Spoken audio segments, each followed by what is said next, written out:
everybody can see the title slide here. I'm just going to run through a couple quick slides. So today we're going to talk about model railroad 3D CAD software. And so what is 3D CAD software, or what is CAD software? Programs that aid in the design of a model railroad. They can be two-dimensional, like a blueprint, or may offer a 3D view. And then some of the programs that are out there actually give you the ability to test run it or operate the layout. So we'll go into all that today.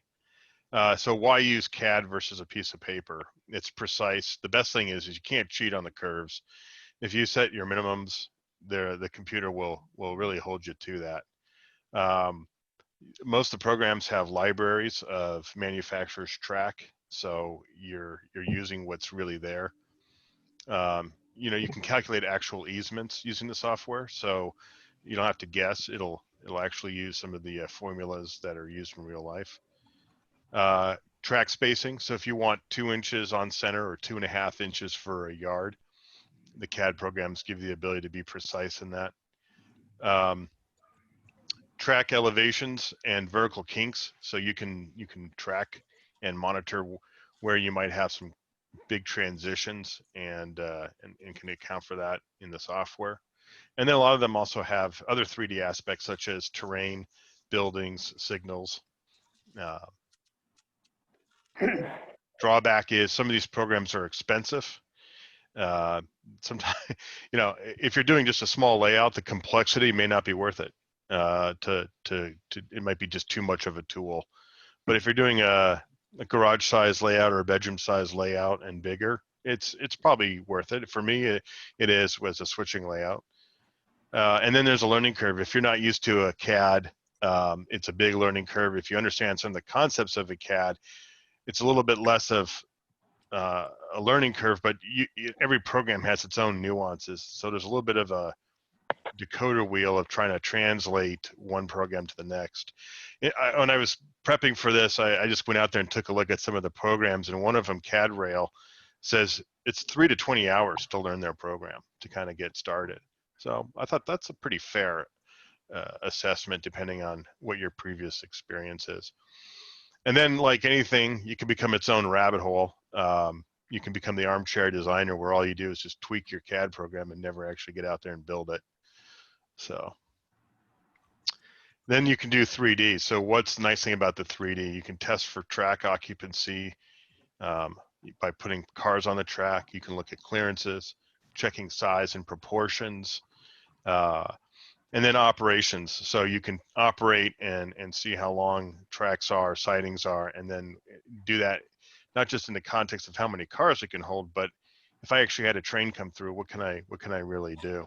And I actually did that on my layout in a few places where I wasn't sure if my passing sidings and industry leads were going to be long enough to pull cars out, especially on a facing point spur. You need some room to back the cars and pull the cars out. And so I did some operations and threw some cars on there and was able to get an idea. Mike? Yeah. Yeah, where I got a benefit from that is there are a lot of S-curves that you may not know about. In other words, going through turnouts. If you just put, and so when you actually run the virtual train through, it's very easy to spot the S-curves and take care of them by reversing the way you have some of your turnouts in and stuff like that.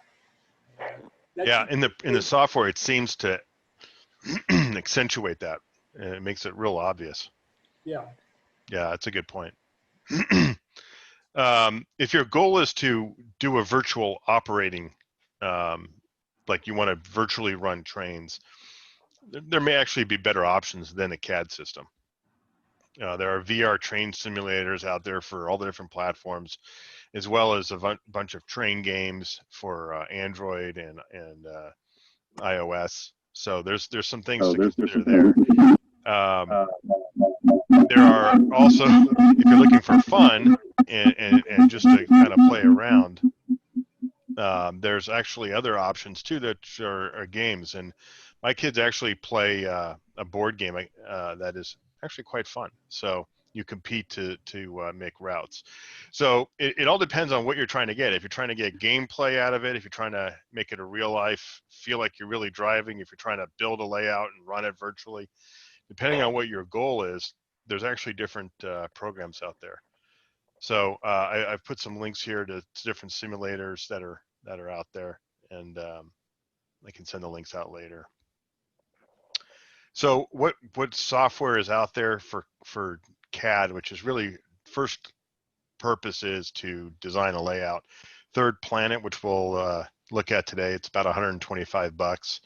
AnyRail is out there. I started off on SCARM back when it was free. It was a really simple app, very quick to learn. You know, not a lot of fancy stuff, but for 40 bucks, great place to start. You can see there's and they have a simulator that you can add on. I never tested it, but you know, it's 30 bucks if you decide you want to go further. CAD Rail is another one that's pretty popular. Extra CAD. Atlas, I don't remember what it was before Atlas got it, but Atlas track planning software was another product that they ended up taking over, and they offer it for free. So if you're going to use Atlas sectional track, this is a great tool. And then for the Mac only world, there's a program called Rail Modeler. I don't use a Mac, so I can't give you any views on it, but you know, there's out there for whatever you like, and in a variety of price ranges. If you want simulators, there's a variety of simulators out there. I have never used any of them, but I just kind of looked out there. Trains I've heard of. It seems pretty popular. Train Simulator 2020 seems like something that is being actively developed. BVE Trainism is a Japanese simulator, and there's a couple of Japanese ones if you want to do Japanese trains. And then this one down here, Open Rails, is a open source simulator. So it seems like it's the JMRI of simulators. And then there's another link here, RailServe Computers, where this site has a link to a bunch of other stuff like that. And if that's not enough for you, I thought I'd throw in the real simulators. So for probably hundreds of thousands of dollars, you could actually go and climb in and learn how to drive a real locomotive. So there's some neat simulators and whole rooms of looking like you're in a real train. That'd be kind of fun to do. That would be, if there was ever a chance to do a field trip, go to one of these and play around would be kind of fun. I don't know if there's anything local, but and then for simulation, if you have a model railroad, there's also this layout, this throttle. Many of you may have seen it. It's designed to emulate a real cab and throttle and all the functions. Seems like from some of the press out there that people that use it really love it, but you really have to know how to drive a locomotive. And then there are people who have built home simulators, and they've built these things from scratch, and you know they use this to run a computer piece, one of the computer simulators in the background. So I guess if you really want to feel like you're in the locomotive, there you go. So all right, so I want to do a quick demo of the software. I was going to show my layout as a plan, and then some other layouts, and then I found a nice little switching layout to show a little bit more of the operations. So with that, I am going to switch to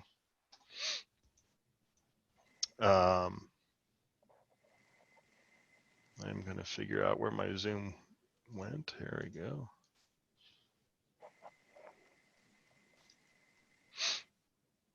And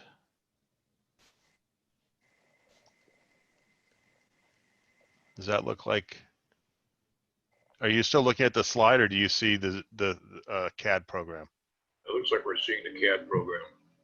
Okay, that's weird because on my other one, I'm still showing. So let me just try this here. Hey guys, speaking of simulator, when I used to work in Thailand, I used to pay the locomotive engineers. I'd pay them equivalent $10, and they'd let me ride up in the cab for an hour. Money well spent. Yep. Sounds super fun. The old German diesels from the 890s. I forgot what they're called. And then the Hyundai locomotives.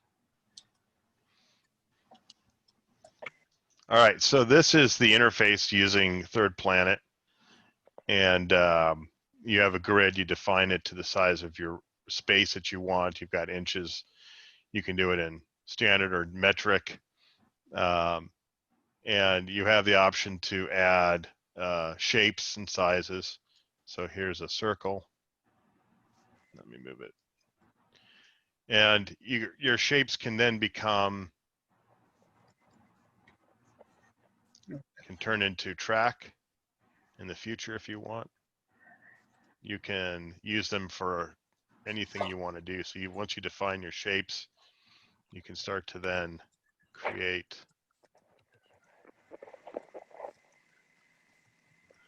different types of layouts. Over to the right, we have a library. Just to give you a quick idea, here's HO. You can add, so these are all the manufacturers. So here we have like Atlas. Then you can add turnouts. Let me zoom in. You can see there's a turnout there. I can add track to it. I can add sectional track to it. There's tools that allow me to copy track that's there so I can do repetitive tasks over and over again. If I want to do a yard, I can tell it to make tracks that are automatically 2 inches apart.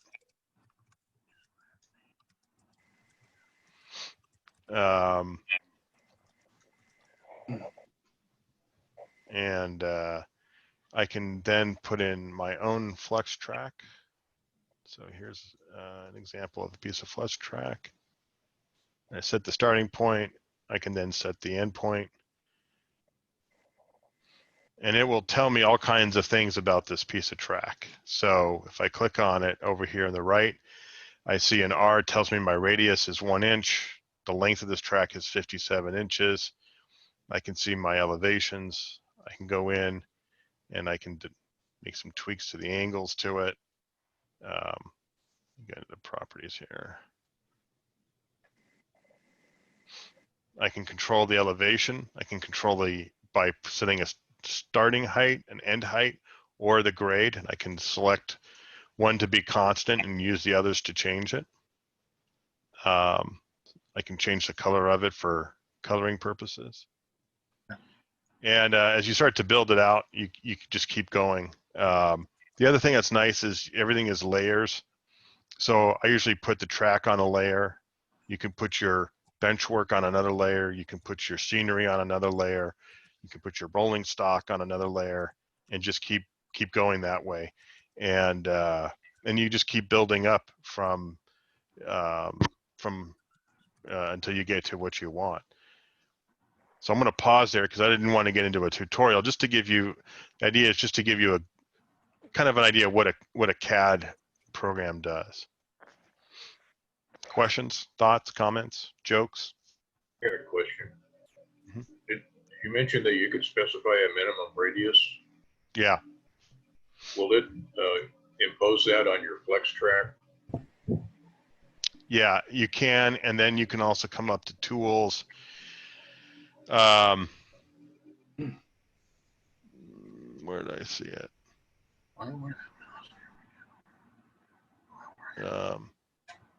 There's a way to check for track that's in violation of it too. And I'm trying to remember where I put it.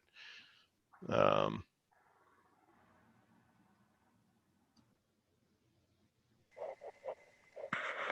I don't see it.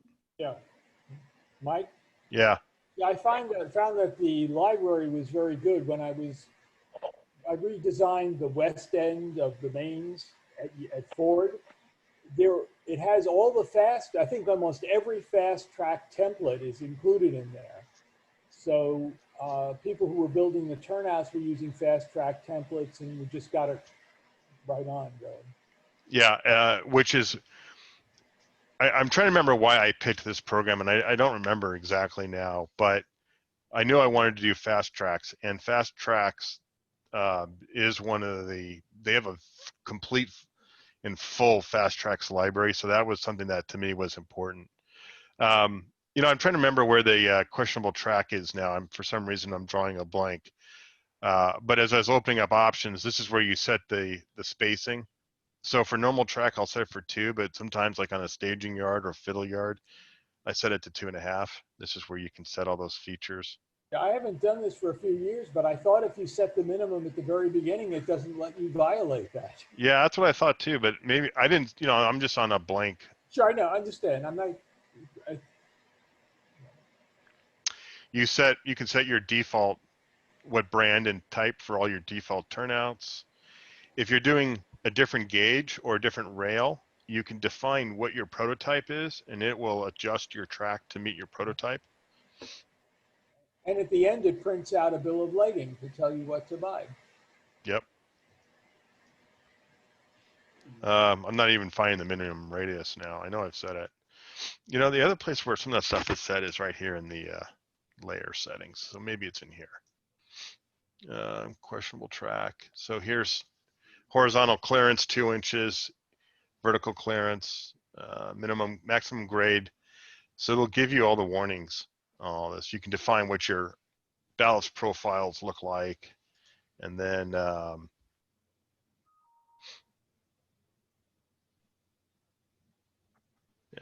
So sorry. If you're really curious, I'll find out for you, but I don't remember now.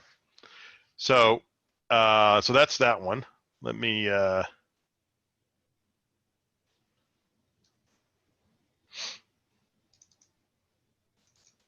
so here's a little sample one I built. Hopefully you see the green. This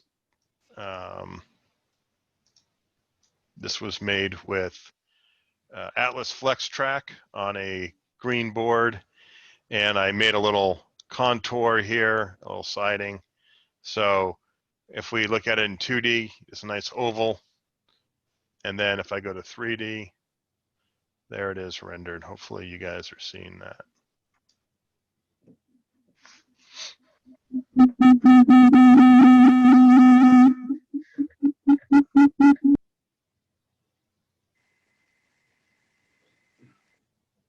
And I put a tree on it because you can't have that without a tree. So get an idea of what a little 3D rendering looks like.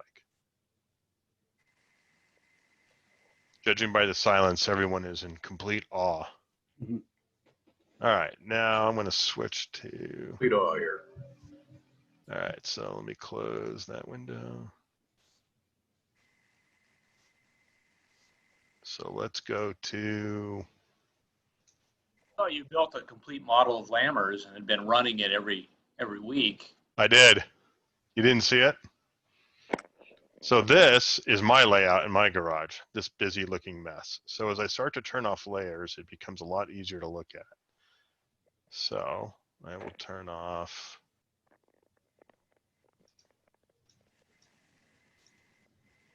Whoops.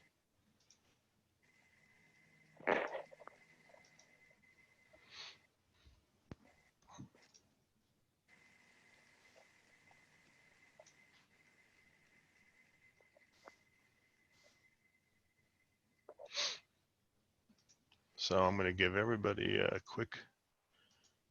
So that is my garage layout. And the colors represent industrial leads. And so I have this, this basically, let me see if I can zoom in to show you. Basically, I have this outside perimeter of what you see here is all, is what I've built so far. So I'm about halfway done. And it has a little elevation change on the inside circle. The inside track of the loop is a 1.5 inches lower than the outside. And so the white is what I built it using sections, modules, if you will. So each area represents a module, and that's where the dividing line is on that module. And so I drew it and went through visions and had people look at it and comments and back and forth. And then I printed it out 1-to-1, full size, and I tacked it down, taped it down to the plywood for the module, and then I used a pattern wheel to trace the outline of the track into. My sub row bed is homosote, so I used that to make a pattern into the homosote and then glued it down. So now, if you take, let me just. So that's the 2-dimensional version, and then I'll stop sharing here for just a second.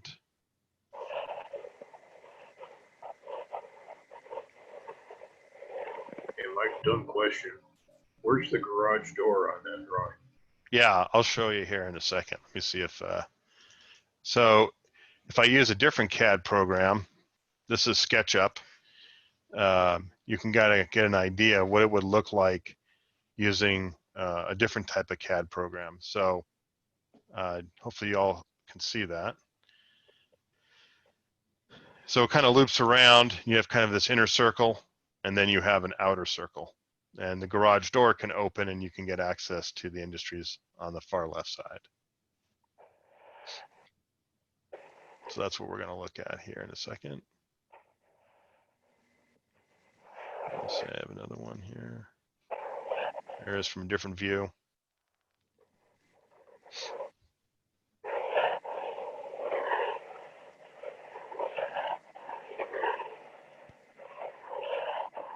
So this would basically be if you were standing almost at the front garage door, looking into the garage. So. All right, so now let's go into the 3D view. And here's the 3D view of my layout.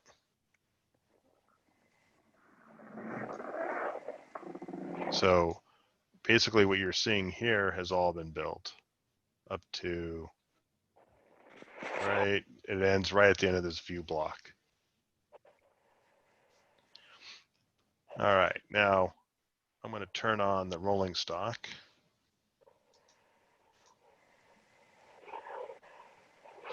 And I'm going to turn on my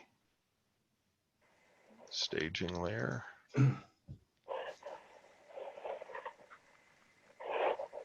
Put on some buildings. That should work. So now we'll go back into the 3D view here. A little more to render. So now you can see there's the layout. So here's my yard yet to be built. I've got a train in the yard here.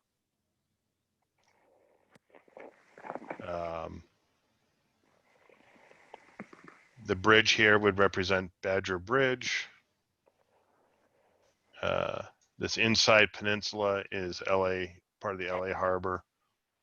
And let's see if I can show you, get an angle to kind of look better here. And so trying to see if I can give you some elevation views here. So as we drop down, I don't know if it's coming up on your screen, but the idea here is that you'll see that underneath is a staging track. Does that look like staging to you guys? This train underneath this one up on top. There's the intermodal yard up on top. Yep. There's a Union Pacific SD40 parked down below. Yes. Thank you. Okay, so let's take the SD40 for a spin. I don't remember which. It must be this one here. All right, so what we're Mike, going to do. Mike, I'm sorry to interrupt you, but I have to leave. It's a Okay. great presentation, and I'd like to look forward to seeing it after it's been recorded. But bye, guys. I have to go. All right, see ya. Run.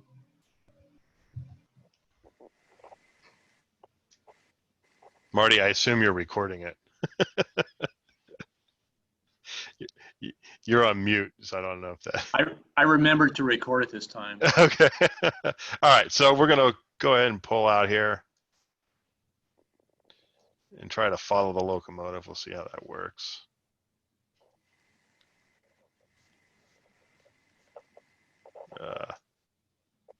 a second, I gotta change the view.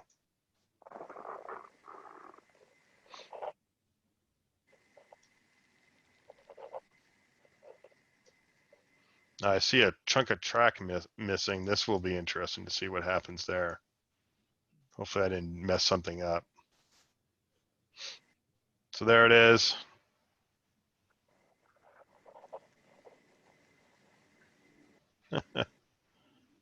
Nope, something's missing. I don't know how I missed a piece of track. I must have it on a different layer. Let me just turn on some layers here.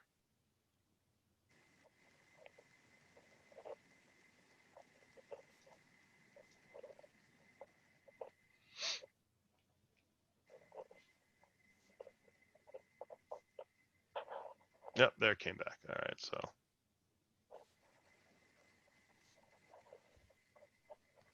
so we're underneath my layout coming out of staging, and for a little passing track here in case trains are coming down to staging, I can hopefully have one go up and down. So ideally I'd have an intermodal that will come out of staging, and it'll magically pop through. That will be actually a channel that is my version of the Alameda corridor. And so it'll come down the Alameda corridor, cross through Badger Bridge. In my world, a little bit different. We're passing through parts of Long Beach right now. And it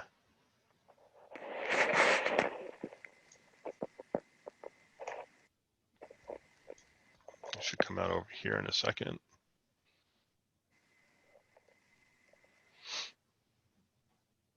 There it is.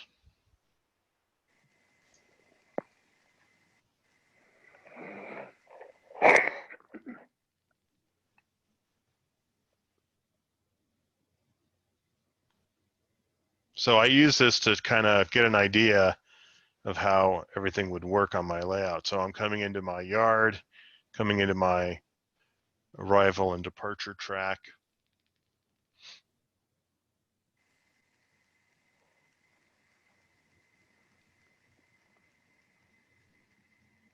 And then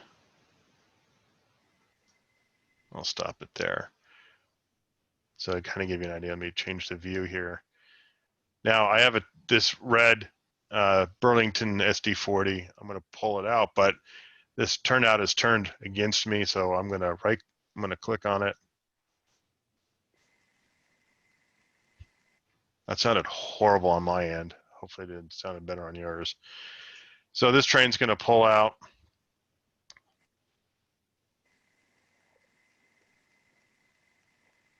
Now the turnout, so the one is turned against me.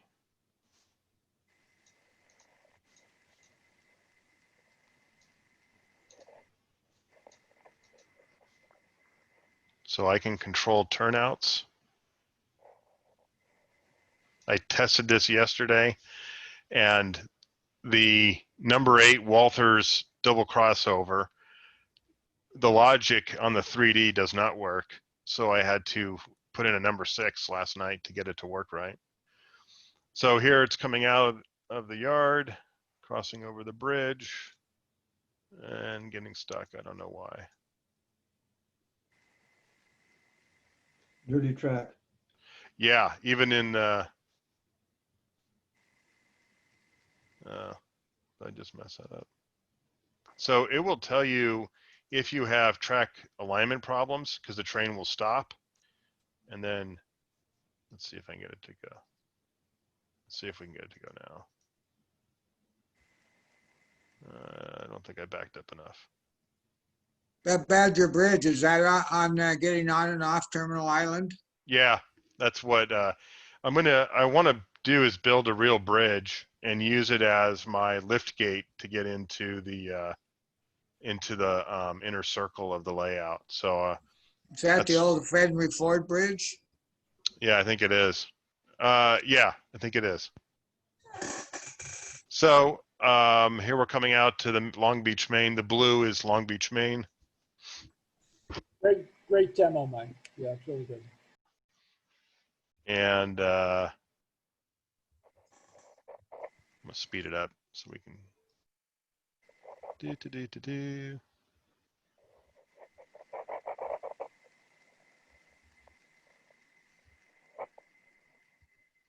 Now,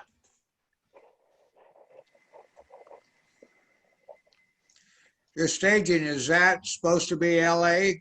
Going in and out of LA? yeah, LA and some other. So, here, I'll just now,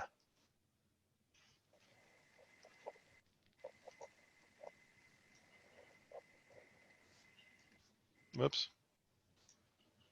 So I can uncouple from my train. I think I uncoupled in the wrong place, but let's see if I can run around it. Ooh, I made it. Nice.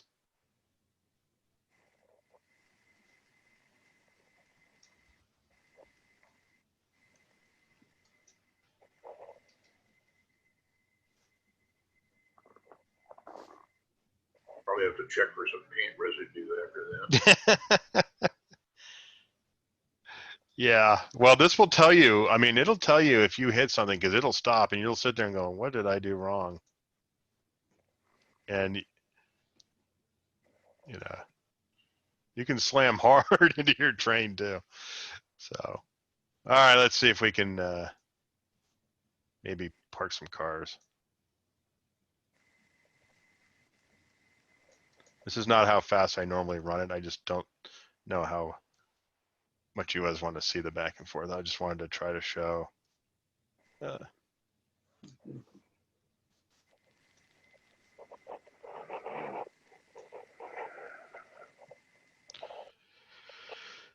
don't even know if I have room on this siding. I didn't look. Well, I can probably put a car in there. All right. So we'll back up and we'll try to put a car in this siding here. Does the animation look kind of decent? I mean, you guys getting an idea? Yeah, that's good. Now, there's not a lot of cars in the library on this program for doing this. You know, it's kind of limited. But there's a few that are out there. But you have the tools. You can, if you wanted to take some time and build your own, you could totally do that. Can you set the length of the car? What's that? Can you set the length of the car so you could have some 85-foot ones if you're in? Oh, yeah. Oh, yeah. You can do everything. So there, I just switched a car out from the yard. Go back and pick up a string of cars.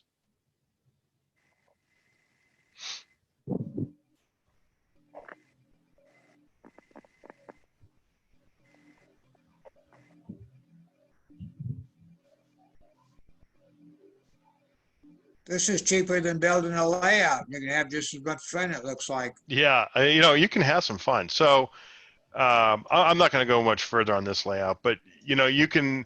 There's wireframe building. Some people have built stuff. There's a library of some things that are out there. For me, like I said, you can operate, you can switch. I don't.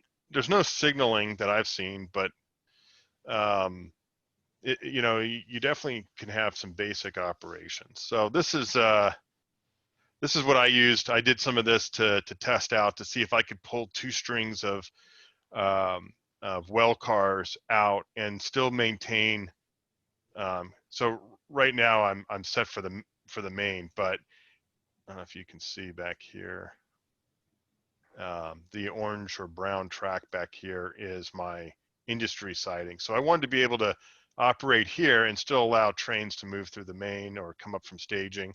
So there were some things that I needed to test out, and then I was able to do it. And then I built it, and I printed this out and taped it down, like I said, to the plywood, and copied the track from there.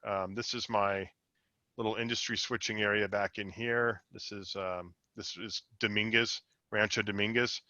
PHL actually goes all the way up there. Union Pacific has them do their industry switching off of the Reyes lead. And so all those industries are all modeled here. these brown squares would be the footprints for the different buildings I have. So I tested it here to see if I had enough room, because I got forward facing, I have a runaround track here, I've got a tail here, I've got a lead on the other end, lead up here. So all this can give me some idea. And then I want to create some view blocks and transitions between the scenery. So there's some overpasses I can put in there and kind of see what will work. And so that's kind of what I did there. All right, so now let me stop there, and I'm going to jump to some other layouts that are out there. What was Yeah. the What's that? ballpark time it took you to put all of that in? I have no idea. You know, I probably spent. It's hard to say because, you know, I spent maybe a year and a half, 2 years coming up with the track plan. You know, not full time, but I do a little bit, and then I'd kick it around, and then I'd walk away and come back and hate what I did. And some stuff just didn't make any sense. And Jim, you saw some early versions, and Lloyd has seen some versions of it. And you know, it takes a little time to kind of get to what you want versus what you don't want. I do that, and then I kind of put a piece of flex track out and put some cars on it because I like to see how it actually might look, try to get some idea of the visualizations of it. And you know, that really tells me a lot about what I like and don't like. And then having operated on many different layouts by going to some of these operating events, boy, you really learn a lot about what you like and don't like, and then you go back and you rechange it. So yeah, maybe a year and a half, 2 years. And I still tweak little things because it's like, well, this isn't going to work. You know, now that I've done it a few times, I don't like it. All right, this, which is taking forever to draw, I upgraded my computer, but I didn't design it for gaming because I don't do gaming anymore. So it definitely is slow on the drawing side, and it's redrawing. You're not using a Cray? No. Most of these CAD programs do really well with good quality gaming video cards because they use some of the same principles for it. All right, so this is Tehachapi. I believe this is La Mesa. So I've never been down there, but if anybody could figure it out, maybe you guys could. But it's supposed to be Tehachapi for La Mesa's layout. It is La Mesa. It's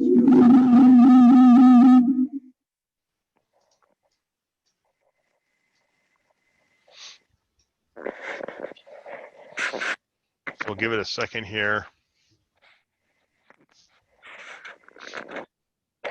I mean, my God, there's a lot of rendering here going on. All right, maybe it's done. I still see some stuff coming in. So let's go take a look at their layout. Let's go run on it.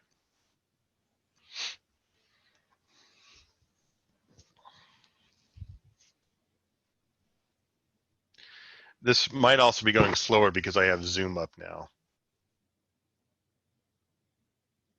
That's my story, and I'm sticking to it. At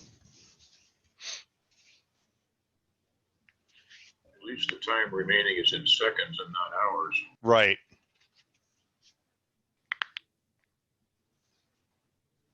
Okay, we're in a locomotive somewhere on the layout. I have no idea where. Now, I don't know how this works, but if you see over here, they somehow got a turntable to work in third planet. So this actually controls the turning of the table. I don't know how they did that or where that turntable is, but I thought that was pretty slick. So here we are in the cab. There are different ways to view the cab. Sometimes, you know, I shouldn't be messing with it. Darn it. I think I may have. This is so heavy on the processing that if I try to change anything, it takes like a few minutes to do it. So let's just see if we can follow the train. So I'll show you kind of a little bit going by, then I'll kind of jump on the following here, see if we can.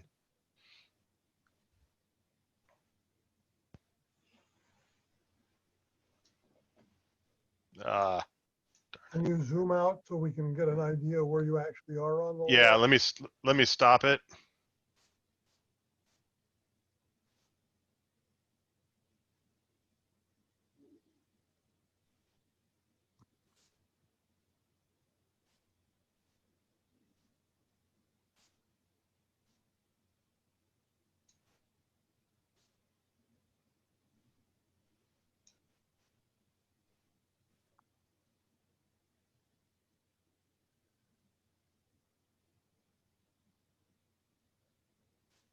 So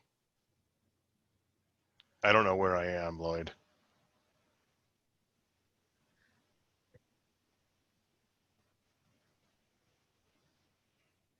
It's like my kids in the pool. Marco, Green, so you weren't in Mojave.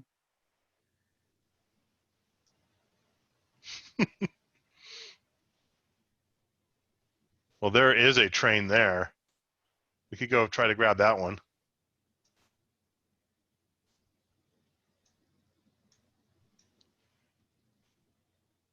Did they have this available at their site? This was on a Groups IO. I think it's where I got it from.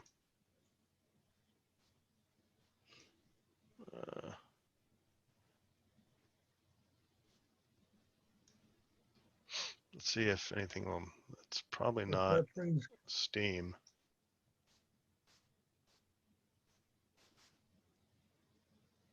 It's not that one. Huh. I don't know what. Maybe it is. No. Maybe there's no power on that. I'm trying to see, trying to zoom in. It looks like engines right there on the front. It does, right? But it's for some reason it's not going. Why do I not see zoom? See if this will let me do it. No.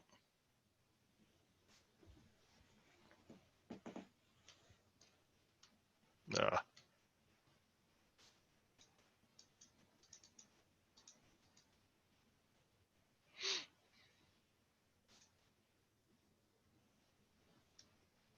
No. Well, I don't know, guys. I don't know how to make that one work.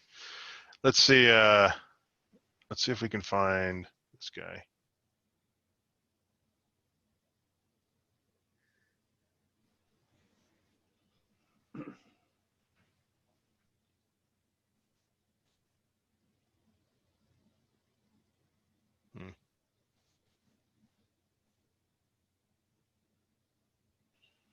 Oh, I just hooked up to something.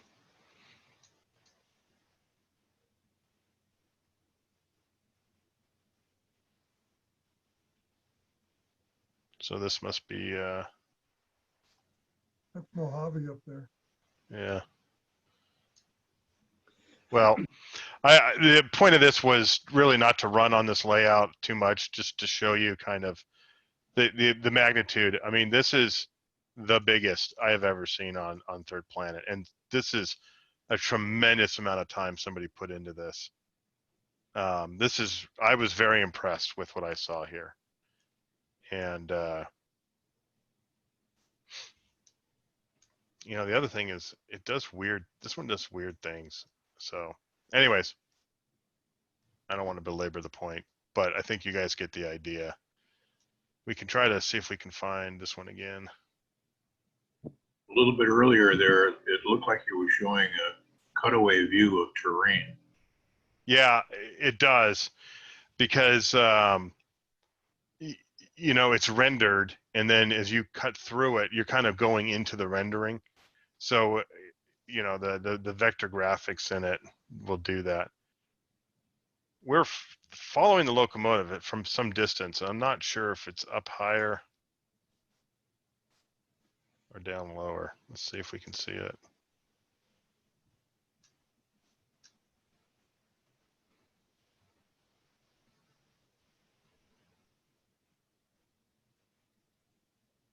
I don't see it now. There is a way to cheat, and that is you go like this, and then you can find it sometimes on here by playing with the layers. But I'll let this render out so I can close it. What I want to show you is this next one, which you'll get a better idea from. But so this is the biggest that I've ever seen, and pretty impressive. But if you're going to really run it on this particular file,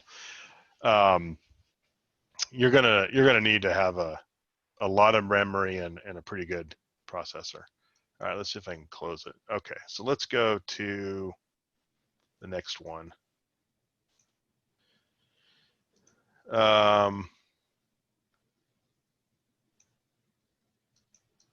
This one I came across, and I thought this was just a hoot of fun. So I actually set it up. I put some cars on it last night, and this is just a small switching layout.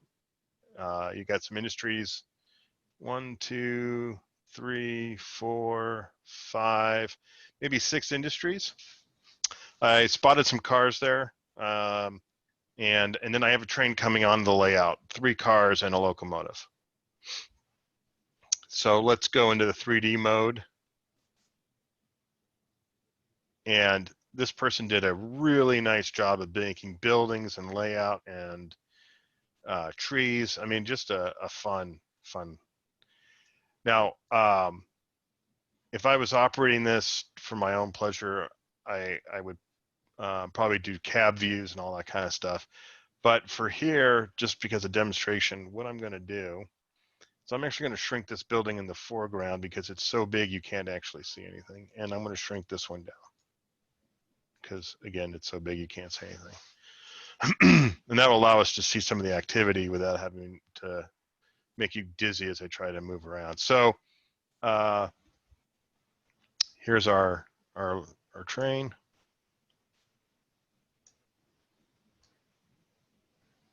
And let's just say we're going to do a one-for-one switching. So I can't back up anymore, so I can't get down here to do that. And it's probably a way to cut over. There is. Okay, so let's just let's pull forward here.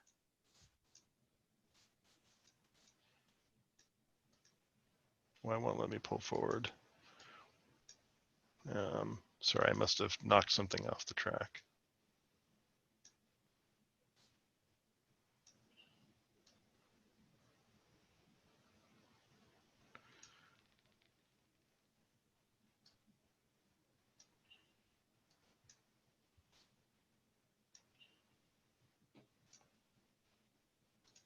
There we go.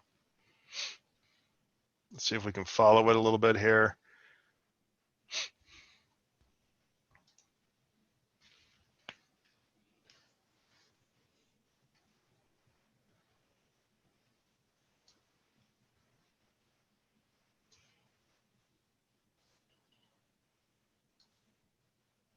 Uncouple.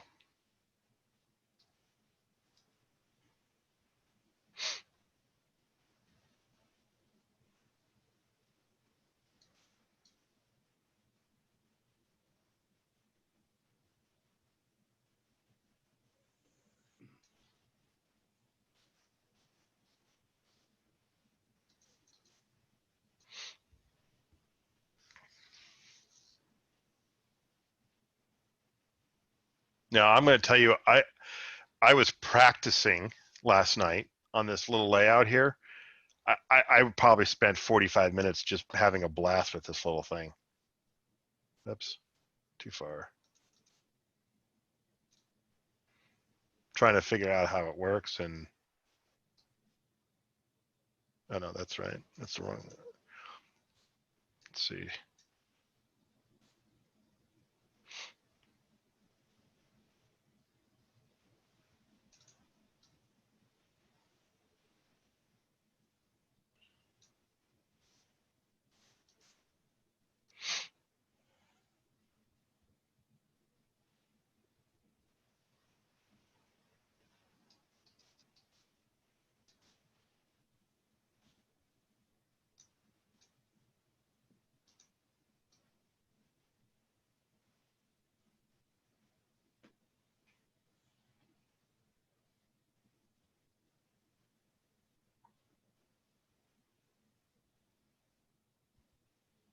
Hey guys, I just got a news feed that Mount Wilson Observatory is in danger of being burned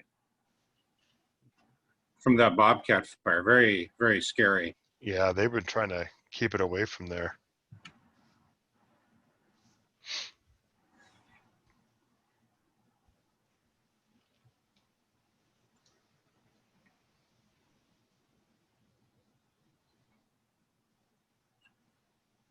It's burning right down to Monrovia too. And Well, it's 500 feet from the observatory.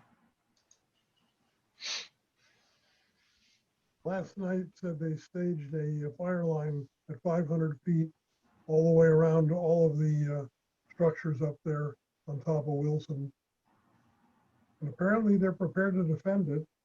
Yeah, that's what it's talking about. Well, that's where our television antennas are also. Yeah. All right, so we just switched an industry. And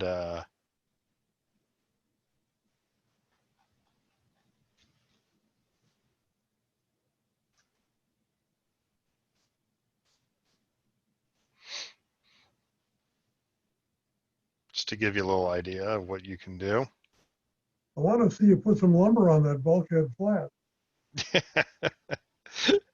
Yeah. So, I don't really know what I'm doing in the sense of I don't know what I'm trying to switch here, so I'm just moving cars around really. So where's your control system? There's a little block in the upper left, but I don't see how you control switches and velocity. Okay, so there's a slider on the block, I see that. and that controls speed. You've got brake, which I can't get to work. I don't know if that's something you do. I'm trying to hit it right now and see if it does something. It doesn't seem to work. I don't know what the situation is for brake. Forward and reverse, and then you can have momentum. So if you want to make it seem like you've got a long train, take a long time to stop, you can go ahead and do that. Oh, I Jim right would click. like that. What's that? Jim would like that, the momentum. Yeah. And then to uncouple, I use shift and the left mouse key. And I click on the car that I want to uncouple. And then to recouple, you just basically back into it and it'll automatically couple for you. I don't know if the sound effect comes through or not,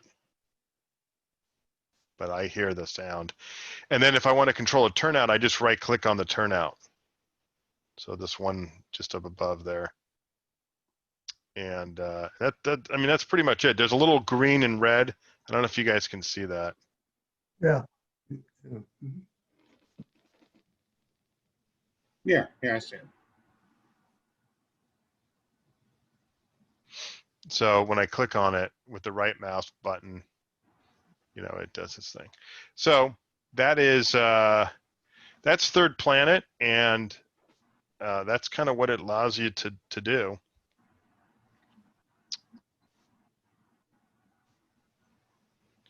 There's different views, so you can see it from a cab. There's the cab view. There, I'm switching it. I'll go forward.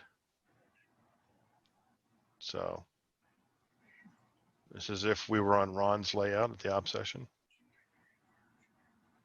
Now, supposedly, and I haven't gotten this to work, you can flip around, but for some reason it's grayed out, and I don't know why.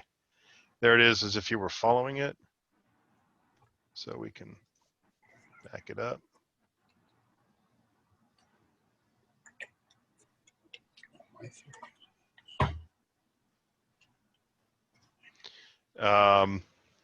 And then I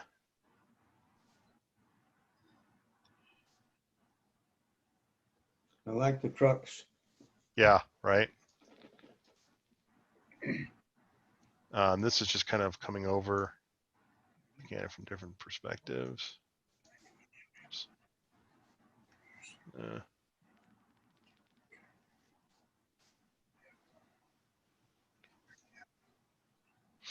And then there's a follow button here, so you can follow where it's moving and where it's going.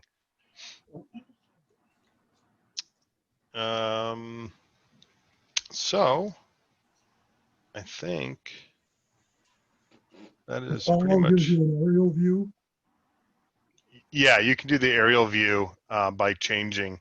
I'm using my Okay. mouse wheel to change the perspective. Yeah, but what does follow actually do? So if the locomotive moves, the camera moves with it based on whatever Okay. your perspective was that you started. Okay, it just keeps the loco in the center. Yes. So on the La Mesa one, I was hitting follow and it was following, but we were zoomed so far out, we didn't know where we were following from.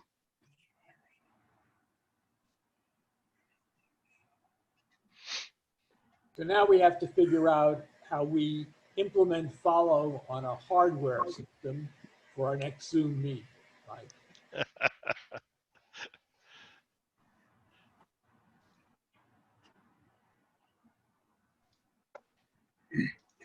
So have we put the new Harbor Peninsula into this yet? You know, I may have put some of it in. I don't remember where I was playing with that.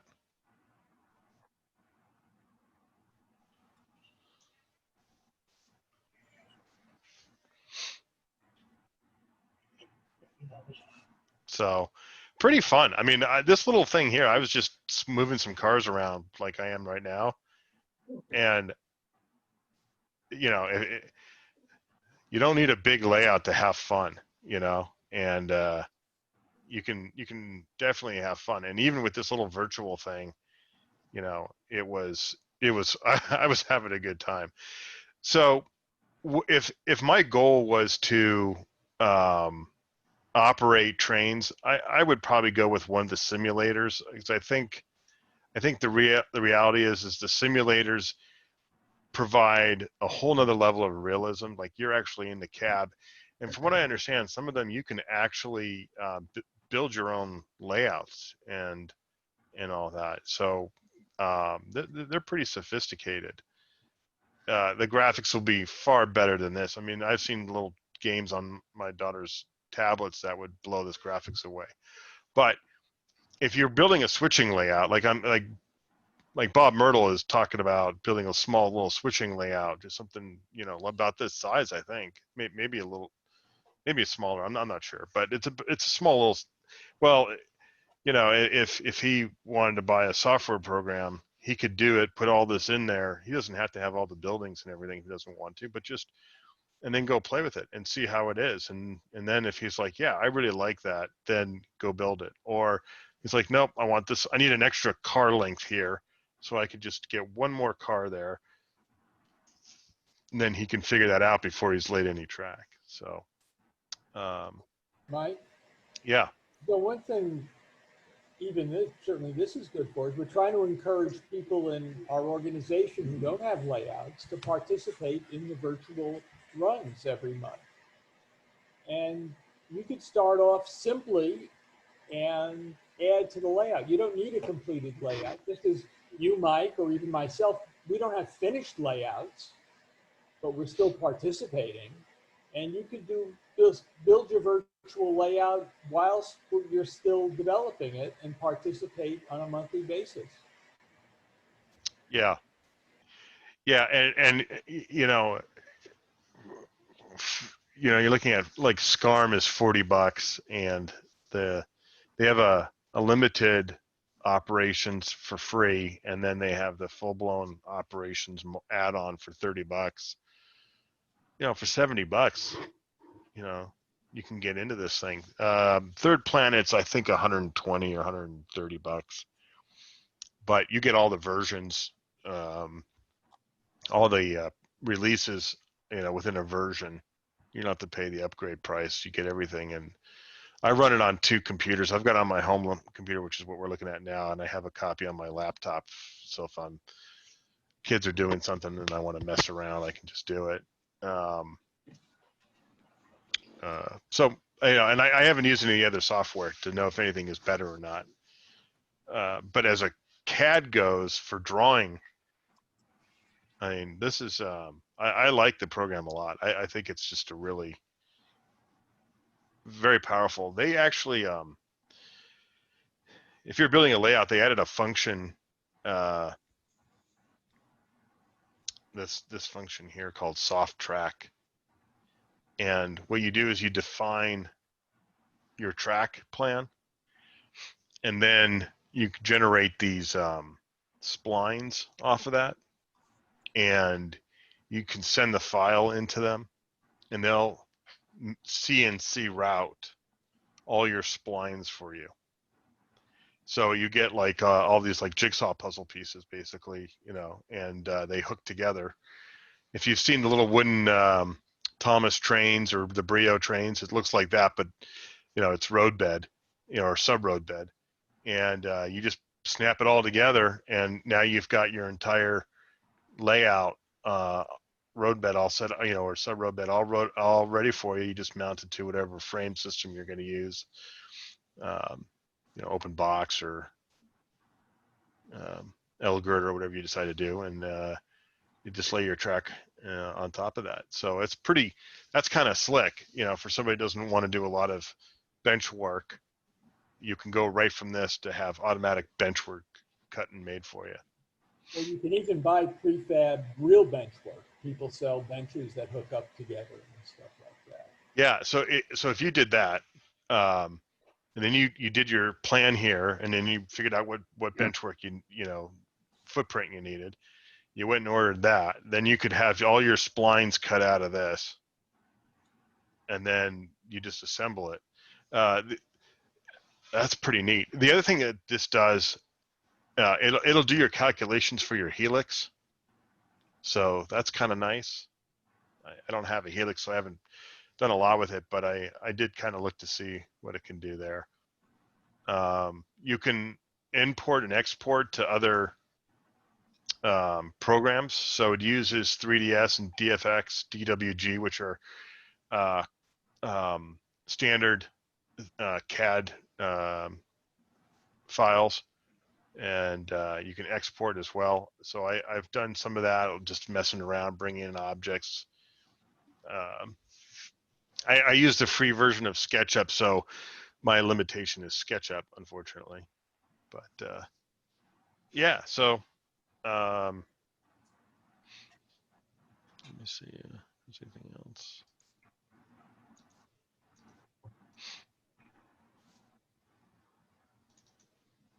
I don't know if I did this one. That's the one we're just doing. There was one other one that had the whole room in it.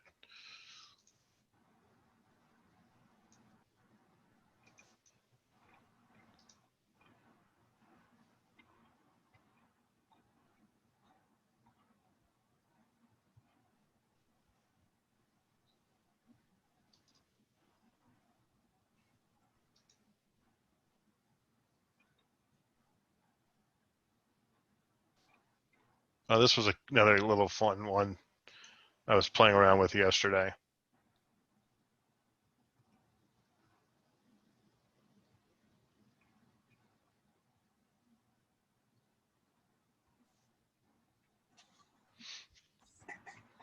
A little more basic.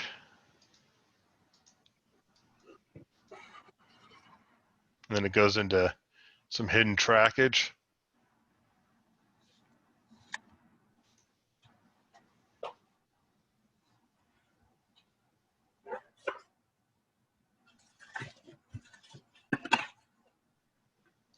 Comes back out. It's a little reverse loop there.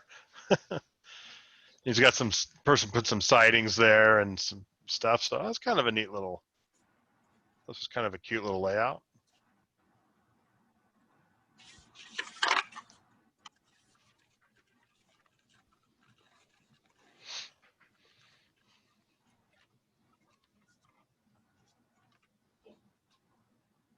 Now, most of these layouts that I picked here didn't have any trains on them. I put them on just for demo purposes, because I know we wanted to talk about the virtual ops capability. So And here's that turntable. I think the turntable, yeah, you can see it's kind of turning. Do you guys see that?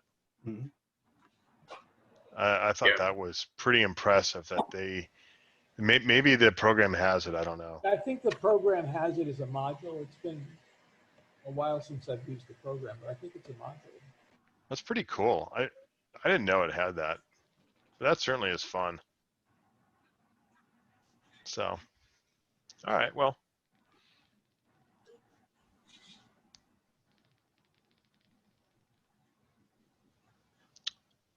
I lost all my toolbar, which I don't know what happened to it. It's like, it's weird. I don't know. I don't know what happened to it. Let's see if I can figure out what happened.